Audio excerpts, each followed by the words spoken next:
Welcome to teachers care academy student. So நாம் இந்த வாட்டி என்ன பார்க்க போகிறோன்னா, பிளாக் எஜுகேஷனல் ஆஃபீஸர் எக்ஸாமில் இங்கிலீஷில் என்ன மாதிரி கொஷின்ஸ் கேட்பாங்க, how to answer those questions. So அந்த கொஷின்ஸ் நம்ம டீச்சர்ஸ் கேர் அகாடமியோடைய மெட்டீரியல்ஸ்லையும் ரெஃபரன்ஸ் புக்ஸ்லையும் எங்கெங்கெல்லாம் இருக்குது, அதை நம்ம எப்படி அண்டர்ஸ்டாண்ட் பண்ணிக்கணுங்கிறது தான் இந்த ஒரு பர்டிகுலர் வீடியோவில் நம்ம பார்க்க போகிறோம். ஸோ அதுக்காக நம்ம என்ன எடுத்திருக்கோன்னா, அந்த பிஇஓ 2023 இங்கிலீஷ்க்கான கொஷின் பேப்பர் நம்ம இப்போ எடுத்துகிட்டு வந்திருக்கோம். மொத்தம் இந்த கொஷின் பேப்பரில் பார்த்திங்கன்னா இங்கிலீஷ்க்கு வந்து மொத்தம் 18 கொஷின்ஸ் இருக்குது, from question number 49 to 66. So மொத்தம் இதில் வந்து 18 கொஷின் நமக்கு கொடுத்துருக்காங்க. 49லேருந்து 66 வரைக்கும் வந்து பார்த்திங்கன்னு வச்சுக்கோங்களேன் இங்கிலீஷ் கொஷின்ஸ், அதுக்கான ஆன்சர்ஸ். இதில் வந்து பார்த்திங்க அப்படின்னா இதில் கிராமர் சைட்லேயும் லைட்டாக அப்படியே டச்சப் பண்ணியிருக்காங்க, இஎல்டியில் கேட்டிருக்காங்க. மேஜர் பேப்பர்ஸ்ன்னு நம்ம எடுத்துக்கிட்டோன்னா ஹெல்லில், ஷீயில், அது எல்லாமே பார்த்திங்கன்னா கோரில் இருக்கும். Plus fiction, criticism. So wide variety of சப்ஜெக்ட்ஸ்லேருந்து இதை எடுத்திருக்காங்க. ஸோ வாங்க ஒவ்வொரு கொஷினாக பார்க்கலாம், அதுக்கான ஆன்சர் என்னென்னு பார்க்கலாம், எப்படி அந்த கொஷினுக்கு அந்த ஆன்சரை நம்ம ஐடென்டிஃபை பண்ணுறதுங்கிறதையும் நம்ம பார்க்கலாம். Come let us see. And now the first question, the passionate language of Seamus NSA early work owe much to. So Seamus என்எஸ்சியோடைய ஆரம்ப கால ஒர்க் யாருக்கு வந்து நன்றி கடனாக வந்து அமைக்கப்பட்டிருக்குன்னு ஒரு கேள்வி கேட்டிருக்காங்க. இதில் ராபர்ட் ஃப்ரஸ்டா, எஸ்ரா பவுண்டா, டிலன் தாமஸா, இல்லை ஜெரால்ட் மேன்லி ஹாப்கின்ஸாங்கிறது ஆப்ஷன். ஆக்சுவலாக இதுக்கான ஆப்ஷன் என்னென்னா ஜெரால்ட் மேன்லி ஹாப்கின்ஸ் தான் இதுக்கான கரெக்ட் ஆன்சர்ஸ். இது நமக்கு எங்கே கிடைக்கும் அப்படின்னா, நம்ம டீச்சர்ஸ் கேர் அகாடமியோடைய ரெஃபரன்ஸ் புக்ஸ் இருக்குது பார்த்தீங்களா, அந்த அவைலபிலிட்டி ஆஃப் ரெஃபரன்ஸ் புக்கில் போய் பார்த்தீங்க அப்படின்னா ஹிஸ்ட்ரி ஆஃப் இங்கிலீஷ் லிட்ரேச்சர்னு ஏஜ் வைஸ் நமக்கு வந்து நாங்கள் ரைட்டர்ஸ் கொடுத்துருப்போம். அதில் நீங்கள் வந்து பார்த்தீங்கன்னு வச்சுக்கோங்களேன், இந்த ஹாப்கின்ஸ் அப்படிங்கிறவருடைய ஒர்க் வந்து நமக்கு ஜெரால்ட் ஹாப்கின்ஸை பற்றி தெளிவாகவே கொடுத்துருக்கோம். அதுக்கான எவிடன்ஸாக கீழே கொடுத்துருக்கோம் பாருங்கள். And understanding I had worked out for myself concerning my own linguistics and literature origins made me reluctant to abandon the task I had noticed. இது எல்லாமே பார்த்தீங்கன்னு வச்சுக்கோங்களேன் ஃபீல் ஹாப்கின்ஸோடைய ஓன் ரைட்டிங்கில் இருந்தது. இதில் லாஸ்ட் லைன் பாருங்கள், this was not surprising given that the poet who had first formed my ear was Gerald Manley Hopkins. Hopkins was a chip of the old English block, Hennessy on Beowulf. So இவங்க என்ன எங்கேருந்து ஆரம்பிக்கிறாருன்னா, Gerald manly Hopkins தான் நம்ம கொஸ்டினுக்கான answers. சரியா? இதில் உங்களுக்கு reference புக்கில் என்ன தெளிவாக கொடுத்துருப்போன்னா, எந்த பீரியடில் அந்த ரைட்டர் வந்தார், அவர் யாரோட கண்டெம்பரரியன், யார் வந்து அவர் இன்ஃப்ளூயன்ஸ் பண்ணாங்க, இவர் யாரால் இன்ஃப்ளூயன்ஸ் ஆனார், எதுக்காக அவர் அந்த ஒர்க் எழுதினார், அந்த ஒர்க்கை யாருக்கு டெடிகேட் பண்ண, இது எல்லாமே நம்மளோட டீச்சர்ஸ் கேர் அகாடமியில் இருக்கிற ரெஃபரன்ஸ் புக்ஸில் உங்களுக்கு டீட்டெயில்ஸாக இருக்கும். தயவு செஞ்சு அதை நல்லா படிங்க. அடுத்த கொஷின் பார்த்தீங்க அப்படின்னா, Eric Griffin and Carlo Maceo have studied the play dash in the perspective of British nationalism. So எந்த பிளே வந்து அவங்க பிரிட்டிஷ் நேஷ்னலிசமோட அந்த பாயிண்ட் ஆஃப் வியூலேருந்து அந்த பிளே படிச்சிருக்காங்கன்னும் போது, Hamlet, the Spanish tragedy, Lear and Leviathan. இதில் 2 ஷேக்ஸ்பியரோட இது, மீதி 2 யாரோட இது அப்படிங்கிறத ஃபஸ்ட்டு நம்ம தெரிஞ்சுக்கணும். இதுக்கான ஆன்சர் எங்கே பார்த்தீங்க அப்படின்னா, தி answer is the Spanish tragedy. இதுக்கான ஆன்சர் நம்ம டீச்சர்ஸ் கேர் அகாடமியோட மெட்டீரியலில் எங்கே கொடுத்துருக்கு அப்படின்னா, அதே மாதிரி நம்மளோட ரெஃபரன்ஸ் புக் போட்டிங்கன்னா ஏஜ் ஆஃப் ஷேக்ஸ்பியர் அப்படின்னு நம்ம கொடுத்துருப்போம். நீங்கள் அந்த ஏஜ் ஆஃப் ஷேக்ஸ்பியரோடைய பீரியட் எடுத்து பார்த்தீங்க அப்படின்னா, ரொம்ப முக்கியமான ஒரு ரைட்டரான தாமஸ் கீட் அப்படிங்கிற ஒருவர். இந்த தாமஸ் கீட் யார் அப்படின்னா, ஷேக்ஸ்பியருடைய சில பிளேஸ்க்கு அவர் தான் ஸ்க்ரீன் பிளே எழுதி கொடுத்துருக்காரு. And he is the roommate of very important poet who wrote doctor Faustus. So யார் வந்து ஃபாஸ்டஸ் எழுதினாரோ அவருடைய room. And he was the roommate of Christopher மார்லோவுடைய ரூம்மேட். சரிங்களா? இது ரொம்ப முக்கியமான ஒரு ரைட்டர். ஏன்னா இவர் ஷேக்ஸ்பியர் கூடயும் இருந்திருக்காரு, ஷேக்ஸ்பியருடைய மிகப்பெரிய கண்டெம்பரரியாக இருந்திருக்க வேண்டிய மார்லோ கூடயும் இருந்திருக்காரு. ஸோ 2 பேருக்கு காமனான ஒருத்தர். அவர் எழுதின இந்த ஸ்பானிஷ் ட்ராஜடி தான் இதுக்கான ஆன்சர். ஸோ நாம் இவரை பற்றி நம்மளோட ரெஃபரன்ஸ் புக்கில் ஷேக்ஸ்பியரோட ஏஜில் வந்து ரொம்ப தெளிவாகவே கொடுத்துருக்கும். அதில் பாருங்கள், உங்களுக்கு ஹைலைட் பண்ணப்பட்டிருக்க இந்த ஒரு செக்ஷன் பார்த்துக்கோங்க. இது எப்படி கொடுத்துருக்கோம் பாருங்கள். In 1950s, the shift the focus of the play emphasizing Spanish ethnic difference, incorporating the essential category and rhetorical gestures associated with the black legends of Spanish cruelty. Kid revises reframe the Spanish tragedy as an celebration of English and Portugal nationalhood. So நம்ம கேட்டுக்கிற கொஷனுக்கும் அதுக்கான எக்ஸ்ப்ளனேஷனும் பார்த்தீங்கன்னா reference புக்ஸில் நமக்கு ரொம்ப தெளிவாக கொடுத்துருக்கோம். தயவு செஞ்சு நம்மளோட டீச்சர்ஸ் கேர் அகாடமியோட ரெஃபரன்ஸ் புக்ஸை தரவாக படிச்சிங்கனாலே போதும். You can answer the questions. சரிங்களா? அடுத்த கொஷின் பார்த்தீங்க அப்படி, the first language maintained as the reference system in the acquisition of second language in dash method of English language teaching. இது வந்து பார்த்தீங்கன்னு வச்சுக்கோங்களேன், இது வந்து ஒரு இஎல்டி கொஷின், அதாவது இங்கிலீஷ் லாங்குவேஜ் டீச்சிங் பற்றின ஒரு கொஷின். இந்த கொஷின் என்ன சொல்லுது அப்படின்னா, இப்போ ஃபஸ்ட் லாங்குவேஜ் வந்து பார்த்தீங்கன்னு வச்சுக்கோங்களேன், நிறைய பேருக்கு வந்து ஆரம்ப காலத்தில் வந்து ஒரு சில மொழிகள் தான் உலகம் முழுக்கவே பேசியிருப்பாங்கன்னு இன்ன வரைக்கும் நாங்கள் படுது. அந்த மொழிகள் வந்து இன்றைக்கி வரைக்கும் பேசுகிறாங்களான்னா இல்லை. இன்றைக்கி பேசுகிற மொழிகள் வந்து பார்த்திங்கன்னா பழைய மொழிகளுடைய மிச்சம். அது காலத்துக்கு ஏற்ற மாதிரி அந்த மொழி தன்னை மாற்றிக்கிறதுனால பழைய மொழியோடைய மிச்சத்தை தான் இப்போ நம்ம இப்போ பேசுகிறோம்ல. அப்படி இன்றைக்கி வந்து இருக்கிற மொழியை வச்சுக்கிட்டு நம்ம பழைய மொழியை தெரிஞ்சுக்கிறோம் அப்படின்னா எதை பேஸ் பண்ணி நாம் வந்து இந்த மொழி இங்கேருந்து தான் வந்தது அப்படின்னு நம்ம சொல்லணும்ல. அதுக்கு எந்த மெத்தட் வரும் அப்படின்னு பார்த்தீங்கன்னா, இதுக்கான ஆப்ஷன் பாருங்கள். ஆக்சுவலாக இது கிராமர் ட்ரான்ஸ்லேஷன் மெத்தடு தான் வரணும். அதுதான் கரெக்டான ஆன்சர். பாருங்கள், எஸ், தி கிராமர் ட்ரான்ஸ்லேஷன் மெத்தட் தான் கரெக்டான ஆன்சர்ஸ். இது நம்ம ஆக்சுவலாக இதுக்கான கொஷினே நம்ம கொடுத்துருக்கோம். எங்கன்னா நம்ம டீச்சர்ஸ் கேர் அகாடமியோட பிஏ நோட்ஸ் எடுத்து பார்த்தீங்க அப்படின்னா, மெத்தட்ஸ் ஆஃப் டீச்சிங் இங்கிலீஷ் இஎல்டியில் மெத்தட்ஸ் ஆஃப் டீச்சிங் இங்கிலீஷ் அப்படிங்கிற டாபிக் பார்த்தீங்கன்னா பேஜ் நம்பர் 134 இருக்குது. அந்த 134 பேஜ் நம்பர் எடுத்து பார்த்தீங்கன்னு வச்சுக்கோங்களேன், 2.5.2ல் மெத்தட்ஸ் ஆஃப் டீச்சிங் அப்படிங்கிற ஒரு டாப்பிக்கில் கிராமர் ட்ரான்ஸ்லேஷன் மெத்தடை வந்து சொல்லியிருக்கோம். அது வந்து it is called as a classical method. The British institute system in India, grammar is the soul of the language. So ஒரு மொழியை நம்ம கற்றுக்குறோன்னா, எந்த மொழியை நீங்கள் கற்றுக்கிற மாதிரி இருந்தாலும் முதல்ல அதோடைய அடிப்படையான கிராமரை தெரிஞ்சுக்கணும். கடந்த காலத்தில், நிகழ்காலத்தில், எதிர்காலத்தில் என்னங்கிற அதோடைய பேசிக்கான கிராமரை நம்மளுக்கு தெரிஞ்சுக்கிட்டோம்னா நம்மளால் ஈஸியாக எல்லா விஷயத்தையும் எல்லா லாங்குவேஜையும் புரிஞ்சிக்க முடியும் அப்படிங்கிறது தான் இந்த கொஷினுக்கான ஆன்சர். ஸோ இது நம்ம டீச்சர்ஸ் கேர் அகாடமியோடைய பிஏ நோட்ஸில் தெரிய கொடுத்துருக்கு. நல்லா தயவு செஞ்சு படிங்க. அடுத்தது பார்த்தீங்க அப்படின்னா, இந்த middle English period dash was the language of the court of the nobility of the law courts of the learned professional. இந்த ஒரு கொஷின் பார்த்தீங்கன்னா நம்மளுக்கு கொஷினில் வந்து அப்படியே வேறு மாதிரி கேட்குற மாதிரி நம்மளை வந்து ட்விஸ்ட் பண்ணுவாங்களே தவிர, கொஷின் நல்லா கவனிச்சிங்கன்னா ரொம்ப ஈஸியாக புரிஞ்சிடும். அதாவது இங்கிலீஷை வந்து 3ஆக பிரிப்பாங்க.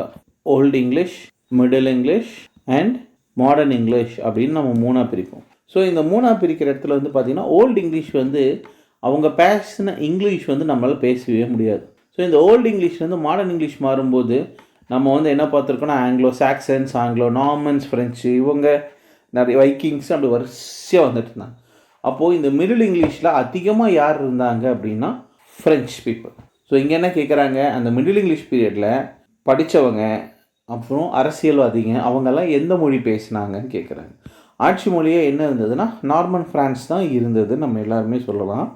பாருங்கள், ஆன்சர் பாருங்கள். Of course it is Norman French. இதில் எங்கேருந்து வந்ததுன்னா நம்மளோட டீச்சர்ஸ் கேர் அகாடமியோட பிஓ நோட்ஸில் பார்த்தீங்கன்னு வச்சுக்கோங்களேன், the Anglo Normans or middle English period 1066 to 1500 AD அப்படிங்கிற டாப்பிக்கில் பேஜ் நம்பர் 5ல் வந்து பார்த்தீங்க அப்படின்னா நாம் வந்து இதுக்கான மெட்டீரியல் கொடுத்துருக்கோம். அதாவது Anglo Norman period or middle English பீரியடோடைய மொத்த நோட்ஸுமே நம்ம மெட்டீரியலாக கொடுத்துருக்கோம். அதில் பாருங்கள், நம்ம ஹைலைட் பண்ணியிருக்கோம் பாருங்கள். Since the Anglo-Norman period belonged to the Middle Ages or the medieval times in British history, we also call it the Middle English period in the history of English literature. So இந்த middle English பீரியட்னு வரும்போது தான் ஃப்ரெஞ்சுக்காரங்களுடைய conquest வந்து ரொம்ப அதிகமாக இருந்தது. அதனால் அங்கே French தான் முக்கியமான மொழியாக இருந்திருக்கும். அப்படிங்கிறதுனால தான் நம்ம இந்த ஆன்சர் சொல்கிறோம்.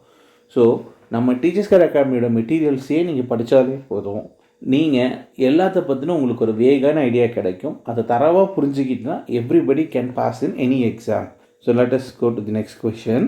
அ man can be destroyed but not defeated says dash a Hemingway hero. So a man can be destroyed but not defeated அப்படிங்கிறது பார்த்தீங்கன்னா ஒருத்தருடைய ஐடியா, அதெல்லாம் அவரோட வியூன்னு கூட சொல்லலாம். ஒரு ஹெமிங்வேயோட ஹீரோ வந்து இப்படி தான் இருப்பாங்க அப்படின்னு சொல்கிறாங்க. இதை வந்து யார் சொல்கிறாங்கன்னு பாருங்கள். Santiago of old man and the sea, Robert Jordan of for whom the bell tolls, Henry of farewell to arms, Harry of the snows of Kilimanjaro அப்படிங்கிற இந்த 4 ஆப்ஷன் கொடுத்துருக்காங்க. இதுக்கான ஆன்சர் என்னவாக இருக்கும் அப்படின்னா, it is Santiago from the old man and the sea. ஏன் அப்படின்னா இதுக்கான மெயின் ரீசன் பார்த்தீங்கன்னா அந்த சென்டென்ஸ்லேயே நம்ம கொடுத்துருக்கோம். அ man can be destroyed but not defeated அப்படிங்கிறது உங்களுக்கு ஓல்டு மேன் அண்ட் த சீல சாண்டியாகோ அந்த வயசான மீனவர் வந்து உட்காந்து பேசுகிற அந்த வசனம். ஏர்னஸ்ட் ஹெமிங்வேயோடைய ரொம்ப மிகப்பெரிய ஒரு ஹைலைட் என்னென்னா, யாருமே எதிர்பார்க்காத ஆனால் அதே சமயத்தில் ரொம்ப சட்டிலாக இருக்கிற கதாபாத்திரத்தை வச்சுக்கிட்டு ஒரு ஹீரோக்கு உண்டான ஒரு டைலாக் எழுதுறதுல ரொம்ப கை தேர்ந்தவங்க அவங்க மட்டும்தான். ஸோ அதனால தான் இங்கே அவங்களுக்கான ஆன்சர். இதில் இந்த கோட்டேஷன்ஸையே நாம் வந்து நம்மளுடைய டீச்சர்ஸ் அகாடமியோட ரெஃபரன்ஸ் புக்கில் கொடுத்துருக்கோம் பாருங்கள். பேஜ் 39 பாருங்கள். A man can be destroyed but not defeated. In the old man and the sea, Santiago says. புரியுதுங்களா? நான் ஏற்கனவே சொன்னால நம்ம மெட்டீரியலை ஒழுங்காக படித்தாலே போதும் students, everybody can pass the exam. So அடுத்த கொஷின் பாருங்கள். Identify the critic who is associated with the given quote about David Copperfield, an enchanting wine which he had never quite found before and which he has never to find again.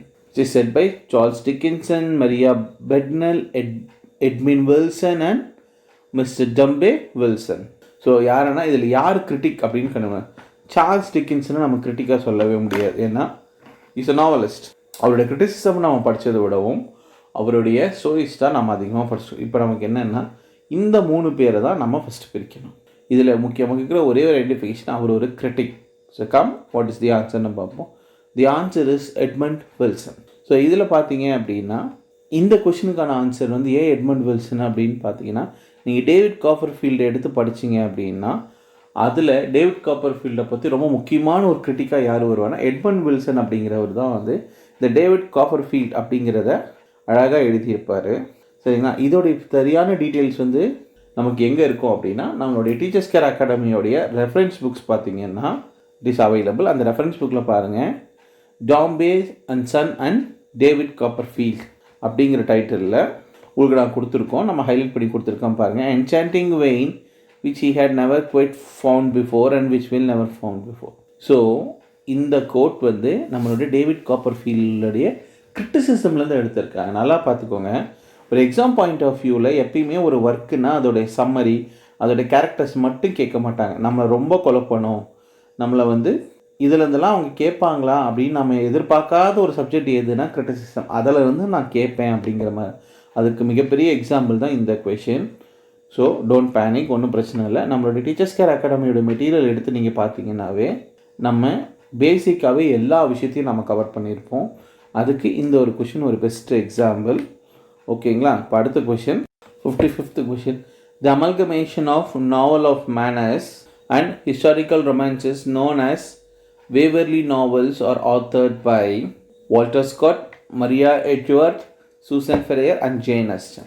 So இதில் பாருங்கள், the novel of manners and historical ரொமான்சஸ்னு வரும்போது கண்டிப்பாக Jane Austin வர வாய்ப்பே இல்லை. ஏன்னா Jane ஆஸ்டினோடைய stories எல்லாமே ஒரு கண்டெம்பரரி சட்டையர் ப்ளஸ் ஒரு லவ் இருக்கும். பட் ஆனால் அந்த லவ் வந்து சொசைட்டியால் யதார்த்தமான ஒரு லவ்னு ஏற்றுக்க முடியாத அளவுக்கு எழுதுறது தான் அவங்களுடைய ஆப்ஷன். ஸோ அதில் ஜேன் ஆஸ்டினை நம்ம கண்டிப்பாக கொண்டு வர மாட்டோம்.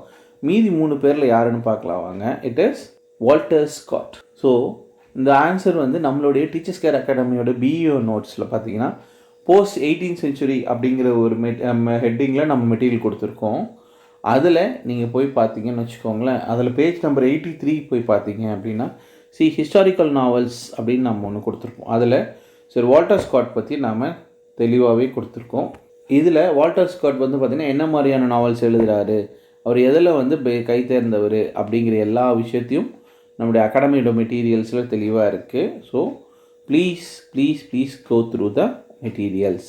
Dash used the word fellow to place a person on a level with oneself. இப்போ பார்த்தீங்க அப்படின்னா கொஸ்டின் பாருங்கள். Dash used the word fellow to place a person on a level with oneself. Doctor Johnson, Pope, Shakespeare and Milton. So இந்த கொஸ்டினுக்கான answer is Shakespeare.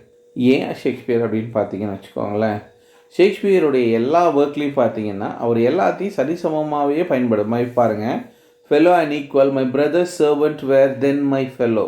So Tempest அவருடைய எல்லா கதாபாத்திரமும் பாருங்களேன், ஒரு பணக்காரன், ஒரு ராஜான்னு எல்லோரும் இருப்பாங்க. ஆனால் யாருமே வந்து அந்த இன்டிஃப்ரென்ஸே பார்க்க மாட்டாங்க. எல்லாருமே எல்லாரு கூடயும் ஃப்ரெண்டாக இருப்பாங்க, எல்லாருமே எல்லாத்து கூடயும் பழகுவாங்க. அதுதான் ஷேக்ஸ்பியரோட ஹீரோ இன்றைக்கி வரைக்கும் ஷேக்ஸ்பியர் நிற்கிறதுக்கான காரணம். எல்லாத்துக்கிட்டும் ஈக்குவாலிட்டி அப்படிங்கிற ஒரு விஷயத்தை கொண்டு வந்திருப்பார். ஸோ இதில் பாருங்கள், அந்த ஈக்குவாலிட்டி தான் மை ஃபெல்லோ அப்படின்னா மை ஃப்ரெண்ட் அப்படின்னு அர்த்தம் தான் இங்கே ஷேக்ஸ்பியர் கொண்டு வந்திருப்பார். இது நம்மளுடைய டீச்சர்ஸ் கேர் அகாடமியோட ரெஃபரன்ஸ் புக்கில் இருக்குது. நான் திரும்ப அதை தான் சொல்கிறேன். ஸ்டூடெண்ட்ஸ், நீங்கள் ஒரு மெட்டீரியல் வாங்குறீங்க அப்படின்னா, தயவு செஞ்சு டீட்டெயிலாக படிங்க. ஸோ அதை பேராகிராஃபாக படிக்காமல் கனெக்டட், ஏன் அவங்க இப்படி எழுதியிருக்காங்க, எதனால் இப்படி வருதுங்கிற அந்த கனெக்ஷனை நீங்கள் புரிஞ்சுக்கிட்டனாவே மெட்டீரியல் உங்களுக்கு ரொம்ப ரொம்ப ரொம்ப சிம்பிளாக இருக்கும். So don't forget to read it very carefully my students. அடுத்த கொஷின் பார்த்தீங்க, BF Skinner's influential book dash discusses the theory of learning applicable to language learning. So எந்த புக் அவர் வந்து பிஏ ஸ்கின்னர்ஸ் இன்ஃப்ளூயன்ஷியல் புக் அப்படிங்கிறது learning applicable to language learning அப்படிங்கிறத சொல்கிறதுனா, verbal behaviour 1957, language teaching 1961, English as a foreign language in 1972, English as foreign language in 1972, language in 1930. இது எல்லாமே பார்த்தீங்கன்னா book publish ஆன இயர். ஸோ எப்போ நீங்கள் ஒரு டெக்ஸ்ட் படித்தாலும் அது பப்ளிஷ் ஆன இயரையும் சேர்த்து படிச்சுக்கணும். இதுக்கான ஆன்சர் வந்து பார்த்தீங்கன்னா it is a verbal behaviour. நாம் வெர்பல் பிஹேவியர் அப்படிங்கிறது எங்கே கொடுத்துருக்கோம் அப்படின்னா பாருங்கள், நம்மளோட டீச்சர்ஸ் கேர் அகாடமியோடைய பிளாக் எஜுகேஷன் ஆஃபீஸருடைய மெட்டீரியல் கொடுத்துருக்கோம் பாருங்கள். அதில் child psychology and pedagogy unit 4ல் நம்ம கொடுத்துருக்கிற அந்த கொஷின்ஸ்லேருந்து பார்த்தீங்கன்னா பிஎஃப் ஸ்கின் சிறப்பு புத்தகங்கள் கொடுத்துருப்பாரு. அதில் வந்து வேர்பல் பிஹேவியர் 1957 அப்படின்னு நம்ம தெளிவாகவே மென்ஷன் பண்ணியிருக்கோம். அதுலேயும் சைக்காலஜியில் வந்து பார்த்தீங்க அப்படின்னா யூனிட் 4ல் சைல்டு சைக்காலஜி பேஜ் நம்பர் 57ல் இந்த கொஷின் நம்ம கொடுத்துருக்கோம். ஸோ இதுவே நமக்கு ஒரு பெஸ்ட் எக்ஸாம்பிள். நாம் எக்ஸாம் ஓரியன்ட்லேருந்து தான் மெட்டீரியல்ஸ் நிறைய கொடுத்துக்கிட்டு இருக்கோம். ஸோ தயவு செஞ்சு மெட்டீரியல்ஸை கனெக்ட் பண்ணிக்கோங்க. அதை வெறும் கண்டென்ட்டாகவோ சப்ஜெக்டாகவோ மனப்பாடம் பண்ணாமல் நீங்கள் கிளாஸஸை நல்லா யூடியூப் நம்மளுடைய கிளாஸஸை நல்லா கவனித்து மெட்டீரியல்ஸை அந்த கிளாஸஸ் மெட்டீரியல்ஸ் வச்சுக்கிட்டு நல்லா கவனித்து அதை கனெக்ட் பண்ணி படிச்சிங்க அப்படின்னா உங்களுக்கு எந்த ஒரு கொஷினும் மறக்காது. ஸோ வெர்பல் பிஹேவியர் 1957 தான் கரெக்டான ஆன்சர். ஓகேங்களா, இதோட அடுத்த கொஷின். ஸோ நம்மளோட 58th கொஷின் பார்த்தீங்க அப்படின்னா, words that usually go to the old combination that sound natural, a great mistake instead of large mistake, a high shelf instead of a tall shelf. இதுக்கான அர்த்தம் என்ன அப்படின்னா collocation, conjunction, derivatives and compounds. So இதில் எது நம்ம மேலே சொல்லியிருக்கிறதுன்னு பார்த்தீங்கன்னா, words that usually go to the old combination that sounds natural, a great mistake instead of large mistake, a high shelf instead of a tall shelf. வேர்ட்ஸை சரியான வகையில் use பண்ணணும், பழைய காம்பினேஷன் யூஸ் பண்ணணும்னு சொல்லி கேட்குறாங்க. இதுக்கு என்ன வார்த்தை கரெக்டாக இருக்குன்னா it is called as collocation. So collocation அப்படிங்கிறது என்ன அப்படின்னா, ஒரு நேட்டிவ் ஸ்பீக்கர் எப்படி பேசுவார், என்ன மாதிரிலாம் எக்ஸாக்டாக பேசுவார் அப்படிங்கிறது எல்லாமே வந்துட்டு அவங்க யூஸ் பண்ணுற வார்த்தைகளை நம்மளால் சரியாக யூஸ் பண்ண. இப்போது ஒரு லாங்குவேஜை பிறந்ததுலேருந்து ஒருத்தர் பேசுகிறாருல, அவர் பேசுகிறதுக்கும் இடையில் கற்றுக்கிட்டவங்க பேசுகிறதுக்கும் என்ன வித்தியாசம் அப்படிங்கிறத நம்மளோட டீச்சர்ஸ் கேர் அகாடமி கொடுத்துருக்கிற ரெஃபரன்ஸ் புக்ஸில் இதை நம்ம ரொம்ப அழகாக எக்ஸ்பிளைன் பண்ணியிருக்கோம். Please go through that. நல்லா புரிஞ்சுக்கோங்க. கொலகேஷன் அப்படிங்கிறது தான் ஒரு வார்த்தையை நம்ம லார்ஜ் மிஸ்டேக் அப்படின்னு நம்ம பேசுகிறது வேறு, கிரேட் மிஸ்டேக்குங்கிறது வேறு, ஹை ஷெல்ஃப் அப்படிங்கிறது வேறு, டால் ஷெல்ஃப் அதாவது அந்த மொழியை ஒரிஜினலாக பேசுகிறவங்க யூஸ் பண்ணக்கூடிய வார்த்தைக்கும் அதை கற்றுக்கிட்டு பேசுகிறவங்களுக்கு யூஸ் பண்ணக்கூடிய வார்த்தைக்கும் இருக்கிற பெரிய டிஃப்ரென்ஸ் என்னென்னா இட் இஸ் கால்ட் அஸ் கொலகேஷன்ஸ். ஓகேங்களா, புரிஞ்சதுங்களா? தயவு செஞ்சு அக்கௌண்டட் நோட்ஸை கேப் பண்ணாமல் படிங்க. அடுத்து 59th கொஷின் பாருங்கள். The oldest representation of the natural environment according to green studies occurs in the account of Pastoral of Theophilus, Garden of Eden in Bible, The Season of James Thompson and Walden of Theorio. So இந்த நாளில் எது option அப்படின்னு கேட்குறாங்க. இந்த natural environment இருக்கிறது green studies பற்றி இருக்கிறதுல oldest text எது அப்படின்னா இட் இஸ் வால்டன் ஆஃப் தியோரியோ. அது கீழே பாருங்கள், அந்த வால்டன் ஆஃப் தியோரியோ இருக்குல்ல, ஸோ அது என்ன அப்படிங்கிறத உங்களுக்கு நான் ரொம்ப அழகாக கொடுத்துருக்கேன். In the course of 2 years, 2 months and 2 days in a cabin he built near Weldon Pond, amidst woodland owned by his friend and mentor Ralph Waldo Emerson. So இந்த டீட்டெயில்ஸ் வந்து எங்கே இருக்குன்னா நம்மளோட டீச்சர்ஸ் கேர் அகாடமியோடைய reference புக்ஸில் you can find the details of this things very clearly. So please அதை சப்ஜெக்டாக பார்க்காம understand and connect it with your content. அப்போ தான் உங்களுக்கு அது புரியும். சரியா? அடுத்த கொஷின் பாருங்கள். Alternative journalism is practised by. முதல்ல நம்ம ஜேர்னலிசம்னா என்னன்ற மீனிங் புரிஞ்சுக்கிட்டா தான் ஆல்டர்னேட்டிவ் ஜேர்னலிசம் அப்படின்னு வரும். ஆல்டர்னேட்டிவ் ஜேர்னலிசம் வந்து யார் ப்ராக்டிஸ் பண்ணுறா? ப்ரெஸ் ரெகுலேஷன்ஸா, இல்லை ப்ரெஸ் கவுன்சிலா, ப்ரெஸ் கமிஷனா, இல்லை இன்டர் ப்ரெஸ் சர்வீஸா அப்படின்னு பார்த்தீங்கன்னா it is called as inter press service. So இதையும் நம்மளுடைய ரெஃபரன்ஸ் புக்ஸில் நம்ம தெளிவாக மென்ஷன் பண்ணியிருக்கோம். இங்கே பாருங்கள், உங்களுக்கு நான் இதை ஹைலைட் பண்ணி காக்குறேன். ஸோ இதோடைய பார்த்தீங்க அப்படின்னா, beyond this relationship, development journalism is equally an independent investigator of what type of development is taking place, and it is an honest and free critic in pointing out what may be. So நல்லா பாருங்கள், நம்ம mark பண்ணியிருக்கிற இந்த இடம் பாருங்கள், development and alternative journalism is practised by inter press service. பார்த்திங்களா, ஒரு கொஷினில் நம்ம எடுக்கிறதுல எவ்வளோ டீப்பாக நமக்கு கரெக்டாக பாருங்கள், அவ்வளோ பெரிய பேராகிராஃபில் இந்த எவ்வளவோ கோட்ஸ் இருக்குது, அதெல்லாம் விட்டுட்டு சிம்பிளாக ஒரு லைனில் எடுத்திருக்கா. பார்த்தீங்களா, this is the level of toughness of the exam. But don't worry, நம்மளுடைய ரெஃபரன்ஸ் புக்ஸ் மெட்டீரியல்ஸ் பார்த்தீங்க அப்படின்னா இது வரைக்கும் நாம் பார்த்துட்டு இருந்த எல்லா கொஷின்லேயுமே நாம் கொடுத்துருக்கிற மெட்டீரியல்ஸ்லேருந்து, நம்ம டீச்சர்ஸ் கேர் அகாடமி கொடுத்துருக்கிற ரெஃபரன்ஸ் புக்ஸ்லேருந்தும் மெட்டீரியல்ஸ்லேருந்து தான் கொஷின்ஸ் வந்து கொஞ்சம் எடுத்துக்கிட்டே இருக்காங்க.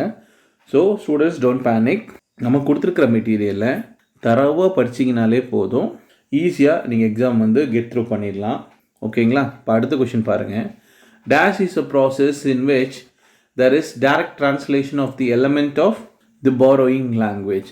ஸோ இதில் இருக்கிற கீழ்கண்ட எந்த ப்ராசஸில் ஒரு பாரோயிங் லாங்குவேஜ், ஒரு எலமெண்ட் ஆஃப் பாரோயிங் லாங்குவேஜ் அப்படின்னு இருக்குல்ல, ஒரு லாங்குவேஜ்லேருந்து நம்ம எப்படி பாரோ பண்ணுவோம், அது என்ன வார்த்தை அப்படின்னா பிளெண்டிங்கா, காம்பவுண்டிங்கா, இல்லை கால்குவா, இல்லை காயினேஜா அப்படின்னு பார்த்தீங்கன்னா இட் இஸ் கேல்கு, ஆப்ஷன் சி. இது வந்து நம்மளுடைய டீச்சர்ஸ் கேர் அகாடமியோட ரெஃபரன்ஸ் புக்ஸ் பார்த்தீங்கன்னா கொடுத்துருக்கோம். அதில் எங்கே பண்ணால் a loan translation is a compound in English. For example, Superman. The literal translation translates a foreign expression. In this example, a German Übermensch, word for word, also known as a calque from the French word copy. அதாவது ஒரு லாங்குவேஜ்லேருந்து அதே வார்த்தையை நம்ம அப்படியே நம்ம எடுக்கிறோம் அப்படின்னா it is called as கேல்கு அப்படிங்கிறது தான். இது நம்மளோட ரெஃபரன்ஸ் புக்ஸில் ஒரு பேராகிராஃபில் சின்ன லைனாக கொடுத்துருப்போம். உங்களுக்கு இங்கே நாங்கள் வந்து அதை நான் வந்து ஹைலைட் பண்ணி காட்டியிருக்கேன். நீங்கள் மெட்டீரியல் வாங்கி படிக்கிறப்போ ஒரு விஷயத்தை நல்லா ஞாபகம் வச்சுக்கோங்க, எதையுமே விட்டுறக்கூடாது, எல்லாத்தையுமே படிக்கணும், திரும்ப திரும்ப படிக்கணும், எல்லாத்தையும் பக்காவாக ஞாபகமும் வச்சுக்கணும். ஓகேங்களா? ஸோ நம்மளுடைய அடுத்த கொஷின் பார்த்தீங்க அப்படின்னா, JM Barrie's discusses life in the play the admirable Crichton. So அவருடைய பிளேயில் அவர் என்ன டிஸ்கஸ் பண்ணுறாருன்னா, த இல்யூஷன் ஆஃப் லைஃபா, இல்லை த அக்லினஸ் ஆஃப் மாடர்ன் லைஃபா, த அப்சர்டிட்டி ஆஃப் லைஃபா, இல்லை த சர்டனிட்டி ஆஃப் லைஃபான்னு பார்த்தீங்கன்னா the answer is the ugliness of modern life. அது நம்மளுடைய டீச்சர்ஸ் கேர் அகாடமியோடைய பிஇஓ நோட்ஸில் பேஜ் நம்பர் 104 நம்ம ஹைலைட் பண்ணியிருக்கோம் பாருங்கள். I want to drown the sky in the sea, to infuse ugliness with beauty, to write, to bring a language from pain. So இந்த உலகத்துடைய அக்லினஸை நான் காட்டணும்னு நினைக்கிறேன் அப்படிங்கிறது தான் அவர் அந்த ஒர்க்கில் சொல்லியிருக்காருன்னு நம்ம சொல்லியிருக்கோம். ஸோ பாருங்கள், நம்ம மெட்டீரியல் இது வரைக்கும் நம்ம பார்த்த எல்லா கொஷின்ஸுக்குமே நம்ம மெட்டீரியல்ஸில் நம்ம ஆன்சர்ஸ் கண்டிப்பாக கொடுத்துருக்கோம். அந்த மெட்டீரியல்ஸ் இருக்குது. ஸோ திஸ் ப்ரூவ்ஸ் தட் நம்ம மெட்டீரியல் கரெக்டாக தான் வாங்கியிருக்கோம், சரியாக தான் படிச்சுட்டு இருக்கோம். அடுத்த கொஷின் பாருங்கள். The greatest landmark in the development of lexicography was Noah Webster's Dictionary of American English, Thomas Cooper's Thesaurus, Dr. Samuel Johnson's Dictionary of English Language, Charles Richardson's A New Dictionary of the English. So லெக்ஸோகிராஃபியோடைய greatest landmark எது அப்படின்னா doctor Samuel Johnson's dictionary of English language. இதை நம்மளுடைய teachers care அகாடமியோடைய PO நோட்ஸில் page number 235 பார்த்தீங்க அப்படின்னா doctor Samuel Johnson who is called as the critics critic, நம்ம அந்த மாதிரி நிறைய அவருடைய பட்டப்பேர் இருக்கும். அதில் அவர் இந்த இங்கிலீஷ் லாங்குவேஜ்க்கு என்ன கான்ட்ரிபியூட் பண்ணியிருக்காரு அப்படின்னு நம்ம கொடுத்துருக்கோம் இன் பேஜ் நம்பர் 235. அதில் பாருங்கள், அவருடைய டிக்ஷனரி அதை பற்றி நம்ம தெளிவாக கொடுத்துருக்கோம். So you can go and verify that. So அதுதான் நம்ம இங்கே ஆன்சராகவும் நம்ம கொடுத்துருக்காங்க. நம்மளுடைய 64th கொஷின் பார்த்தீங்க அப்படின்னா, the critic argues that the function of the reader is to enter into the conscience of the author and reproduce the consciousness in critical writing. இதை வந்து யார் சொன்னதுன்னா இந்த பெராக் லிங்குவிஸ்டிக் சர்க்கிளா, இல்லை ஜெனிவா ஸ்கூலா, இல்லை டெல்க்வெல் குரூப்பா, இல்லை ஏல் குரூப் ஸ்கூல்ஸ், இது வந்து யார் சொன்னது அப்படின்னு நம்ம கேட்டிருக்காங்க. இந்த கொஸ்டின் பாருங்கள். The critics argue that the function of the reader is to enter into the consciousness of the author and reproduce that consciousness in critical writing. ஒரு ரீடருடைய முக்கியமான வேலை என்னன்னா, அந்த எழுத்தாளனுடைய மனதுக்குள்ளே போய் அவன் என்ன பார்வையில் அதை பார்த்தானோ அதே பார்வையில் அந்த எழுத்தை புரிஞ்சுக்கிறது தான். இதை யார் சொன்னாங்கன்னா, my guess would be the Geneva School. Correct. பாருங்கள், இது ஜெனிவா ஸ்கூல் தான் கரெக்ட். இதை நம்ம டீச்சர்ஸ் கேர் அகாடமியோட ரெஃபரன்ஸ் புக்ஸில் ஜெனிவா ஸ்கூல் அப்படிங்கிற தனியாக ஒரு டாப்பிக்கில் அதோட ரெஃபரன்ஸ்னே சொல்லி நம்ம போட்டிருப்போம். அந்த ரெஃபரன்ஸை நீங்கள் படிச்சிங்க அப்படின்னா you will find the exact answer why it is there அப்படிங்கிறது நம்மளால் ஈஸியாக புரிஞ்சிக்க முடியும். அடுத்து நம்மளுடைய 65 கொஷின்ஸ் பார்க்கலாம். The dash manipulated the fabula to create the syuzhet. So யார் வந்து இந்த ஃபெபுலாவை மேனிப்புலேட் பண்ணது ஷைஹெட்டை கிரியேட் பண்ணுறதுக்கு அப்படின்னா, new critics, formalist, Prague structuralist and feminist. இதில் யார் அப்படின்னு கேட்டிருக்காங்க. இதோட பதில் பாருங்கள். The are the formalist. இந்த ஃபார்மலிஸ்ட் அப்படிங்கிறவங்களை பற்றி நம்மளுடைய டீச்சர்ஸ் கேர் அகாடமியோடைய நோட்ஸில் பேஜ் நம்பர் 125 பார்த்தீங்க அப்படின்னா, அரிஸ்டாட்டிலுடைய அந்த பொய்டிக்ஸ் இருக்குது பார்த்தீங்களா, அதை பற்றி இந்த ரஷ்யன்ஸ் என்ன ஃபீல் பண்ணுறாங்க, அவங்க நியூ அரிஸ்டாட்டிலியன்ஸ் பற்றி அவங்க என்ன ஃபீல் பண்ணுறாங்க அப்படிங்கிற எல்லா விஷயத்தையும் நம்ம மெட்டீரியலில் கொடுத்துருக்கோம். இதில் அவங்களுடைய தியரியான ஃபேபுலா அண்ட் செஸ்னட் அப்படிங்கிறது இருக்குல்ல. ஸோ இதை வந்து இப்போ the formalist manipulated the fabula to create the syuzhet அப்படிங்கிறது ஒரு ரஷ்யன், அவங்க அந்த அரிஸ்டாட்டிலோட போயிட்ருக்கு ஈக்குவலாக அவங்க ஒன்று க்ரியேட் பண்ண அந்த கான்செப்ட் தான் நாம் இப்போ பார்த்துட்ருக்கோம். இந்த கான்செப்ட் பற்றி நம்ம ஆல்ரெடி நம்மளுடைய மெட்டீரியல்ஸில் தெளிவாக கொடுத்துருக்கோம் அப்படிங்கிறத நான் உங்களுக்கு மறுபடியும் சொல்கிறேன். ஸோ ப்ளீஸ் தயவு செஞ்சு பாருங்கள். இது வரைக்கும் நாம் 17 கொஷின் பார்த்துருக்கோம். அந்த 17 கொஷின்லேயுமே நம்ம அகாடமியோடைய மெட்டீரியல்லையும் ரெஃபரன்ஸ் புக்ஸில் இருக்கிறது தான் அவங்க திரும்ப திரும்ப கேட்குறாங்களே தவிர அவங்க அவுட் ஆஃபாக வேறு எதுவுமே கேட்கல. ஸோ அதனால் teachers care academy will help you to get pass through the examination. வாங்க நம்மளுடைய கடைசி கொஷின் என்னென்னு. 66th கொஷின், அதாவது நம்மளுடைய last question. According to Jacques Lacan constitutes and sustains human desire. So Jacques Lacan பொறுத்த வரைக்கும் it is constitutes and human desires, sustains human desire. எது வந்து human desire sustain பண்ணுது அப்படின்னு நம்ம கேட்டிருக்காரு. அதுக்கான ஆன்சர் பார்த்தீங்கன்னா it is option C, ஸ்பால்டன். இந்த ஸ்பால்டன் அப்படிங்கிறது எங்கே கொடுத்துருக்கோம் அப்படின்னா, நம்மளுடைய ரெஃபரன்ஸ் டீச்சர்ஸ் கேர் அகாடமியோட ரெஃபரன்ஸ் புக் எடுத்து பார்த்தீங்க அப்படின்னா you will have the exact location. உங்களுக்கு பாருங்கள் அது எங்கே இருக்குது நான் ஹைலைட் பண்ணியே காட்டியிருக்கோம். ஸோ நல்லா பார்த்துக்கோங்க. இது வரைக்கும் நாம் 18 கொஷின்ஸ் பார்த்துருக்கோம், சரிங்களா? அதாவது question from 49 to 66, a total of 18 questions நம்ம படிச்சிருக்கோம். இந்த 18 கொஷினில் ஒரு கொஷின் கூட நம்மளுடைய ரெஃபரன்ஸ் புக்கு வெளியாகவோ இல்லை வந்து நம்மளோட மெட்டீரியல்ஸில் இல்லாமல் பிஇஓ எக்ஸாமில் அவங்க அப்படி ஒரு கொஷின் கேட்கவே கிடையாது. எல்லாத்துலேயுமே வந்து பார்த்திங்கன்னா நம்மளுடைய மெட்டீரியல்ஸ்லேயும் நம்மளுடைய ரெஃபரன்ஸ் புக் வச்சு தான் கேட்டிருக்காங்க. ஸோ ரிமெம்பர், நீங்கள் படிக்கிறீங்க அப்படின்னா எந்த மெட்டீரியல்ஸ்லையும் மிஸ் பண்ணிடாதீங்க. எந்த ஆன்லைன் செஷன்ஸையும் நீங்கள் கவனிக்காமல் விட்டாது. எல்லா கிளாஸையும் கவனிங்க, எல்லா மெட்டீரியல்ஸையும் தரவாக படிங்க. இப்போ everybody will ask a question, sir எங்களுக்கு ஒரே ஒரு கொஷனுக்கு மட்டும் எங்களுக்கு நீங்கள் பதில் சொல்லுங்கள் அப்படின்னு கண்டிப்பாக நீங்கள் கேட்பீங்க. அது என்ன அப்படின்னா, சார் மெட்டீரியல்ஸ் இருக்குது, எல்லாம் இருக்குது, எப்படி சார் நாங்கள் அவ்வளோதையும் ஞாபகம் வச்சுக்க ஒரு 300 pages 400 pages 300 pages 400 pages நீங்கள் மெட்டீரியல் கொடுக்குறீங்க, அந்த மெட்டீரியலை நாங்கள் எப்படி சார் படிக்க முடியும் அப்படின்னு நீங்கள் கேட்கலாம். ஒரு விஷயத்தை நல்லா புரிஞ்சுக்கோங்க, உங்களில் யாரால் நல்லா மனப்பாடம் பண்ண முடியும், மனப்பாடம் பண்ணதுக்கு யார் பதில் சொல்ல முடியும், நீங்கள் யாரும் பரீட்சை வைக்கல. நீங்கள் டிஎன்பிசி எழுதினாலும் சரி, யூபிஎஸ்சி எழுதினாலும் சரி, பிஇஓ எழுதினாலும் சரி, இல்லை டிஆர்பி எழுதினாலும் சரி, டெட் எழுதினாலும் சரி, உங்களுடைய மனப்பாட திறனுக்காக இங்கே exam is called outcome paste education. படித்ததை எப்படி கேள்வி கேட்டாலும் படித்ததை சரியாக ஞாபகம் வச்சு அதை கேள்விக்கு ஏற்ற மாதிரி நம்மளால் மாற்றி எழுத முடியுமா முடியாதா, அது யாரால் முடியுமோ அவங்களுக்கு கொஷின் ஈஸியாக இருக்கிற மாதிரி தான் கொஷின் பேப்பர் செட் பண்ணுறாங்க. நல்லா புரிஞ்சுக்கோங்க, it is outcome paste. So நீங்கள் மனப்பாடம் பண்ணிட்டு வர்றதுக்காக இங்கே யாருக்கும் மார்க் கிடையாது. உங்களுடைய அண்டர்ஸ்டாண்டிங். ஸோ மனப்பாடமாக தயவு செஞ்சு யாரும் படிக்காதீங்க.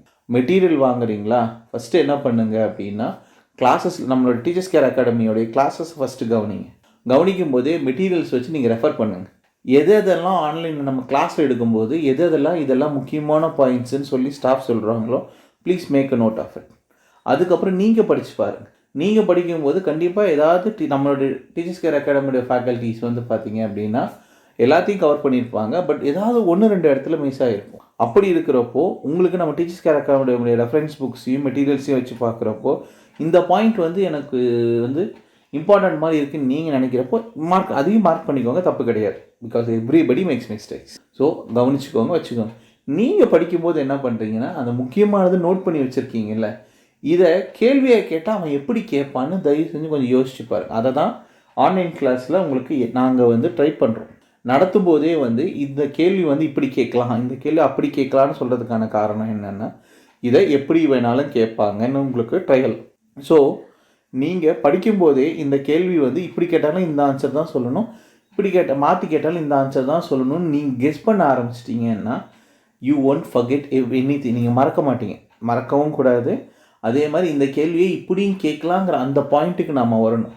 சும்மா மொனாட்டனஸாக நம்ம மனப்பாடம் பண்ணுறதுனால கண்டிப்பாக it is not going to help us. So அதனால தான் நம்மளோட அகாடமி என்ன சொல்கிறேன்னா, டீச்சர்ஸ் நடத்தும் போது என்ன சொல்கிறேன்னா, இந்த கேள்வியை எப்படியெல்லாம் கேட்பாங்க, எப்படியெல்லாம் கேட்கலாம், ஏன் இந்த கேள்வி முக்கியங்கிற எல்லாத்துலேயுமே நம்மளோட டீச்சர்ஸ் கேர் அகாடமி ஒவ்வொரு தடவையும் சொல்லி தான் நடத்துது. உங்களுக்கான ரெஃபரன்ஸ் புக்ஸ்லேயும் மெட்டீரியல்ஸ்லேயும் நம்ம அதை தான் ஸ்ட்ரெஸ் பண்ணுறோம். So this academy is focusing on helping students to get government job. So அதுக்காக தான் நம்ம கஷ்டப்பட்டு இவ்வளவும் பண்ணிகிட்ருக்கோம். இந்த வீடியோ உங்களுக்கு எதுக்காக நாங்கள் கொண்டு வந்திருக்கோம் அப்படின்னா, இப்போ அப்கமிங்கில் வரக்கூடிய பிஓ எக்ஸாம்ஸ் எழுதுகிற ஸ்டூடெண்ட்ஸ், அதுக்காக படிச்சுட்ருக்கிற ஸ்டூடெண்ட்ஸ், ப்ளீஸ் நோட் தட் படிக்கிறப்போ மனப்பாடம் பண்ணாதீங்க, அண்டர்ஸ்டாண்ட் பண்ணிக்கோங்க. கிளாஸஸை கவனித்து பாருங்கள். நம்மளுடைய இந்த செஷனை திரும்பவும் போய் பாருங்கள். ஏன் இதை வந்து எடுத்திருக்காங்க, எங்கேருந்து எடுத்திருக்காங்க அப்படிங்கிறது எல்லாத்தையும் நீங்களே கெஸ் பண்ணீங்கன்னா உங்கள் எல்லாத்துக்குமே பாஸ் பண்ணுறது ரொம்ப சாதாரணமாக இருக்கும். I wish you all the best for you students. So next இன்னொரு செஷனில் உங்கள் எல்லாத்தையும் மீட் பண்ணுறேன். Thank you students.